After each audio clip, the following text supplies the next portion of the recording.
بسم الله الرحمن الرحيم. اللهم صل على محمد وآل محمد. اللهم إني أسألك يا من لا تراه العيون ولا تخالطه الظنون ولا يصفه الواصفون ولا تغيره الحوادث ولا تغطي عليه الدهور. أنت تعلم مثاقيل الجبال ومكاييل البحار وما أظلم عليه الليل وما أشرق عليه النهار وما تواري عنك سماء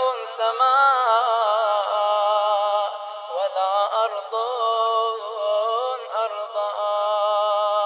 ولا جبال ما في وعورها ولا بحار ما في وعورها.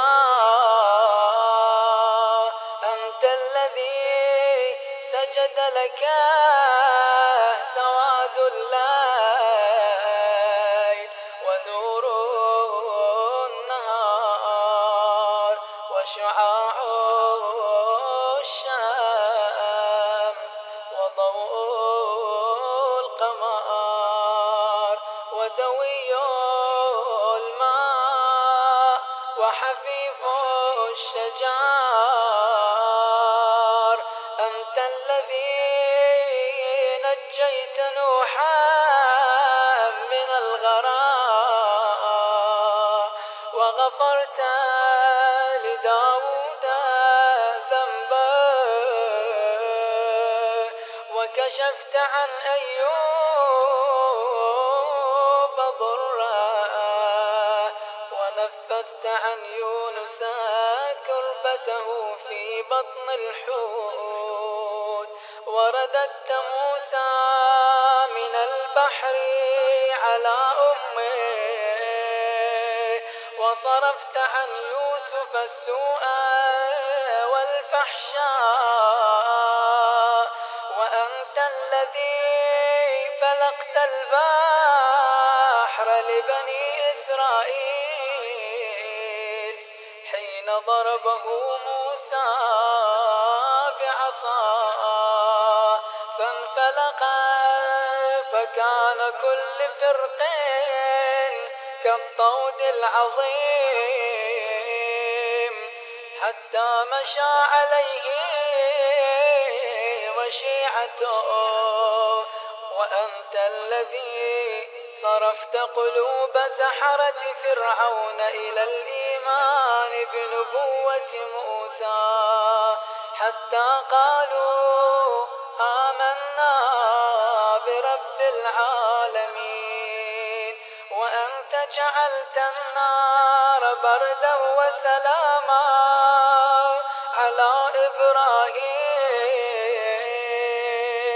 وأرادوا به كيدا فجعلتهم الأخسرين.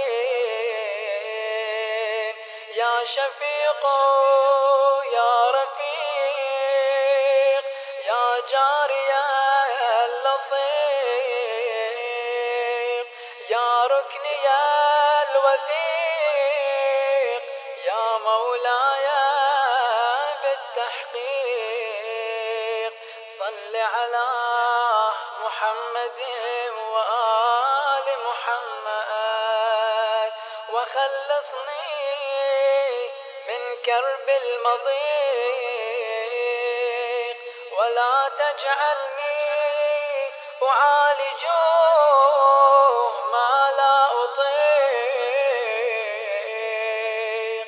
أنت منقذ الغرقى ومنجي الهلكى جليس كل غريب وأنيس كل وحيد ومغيث كل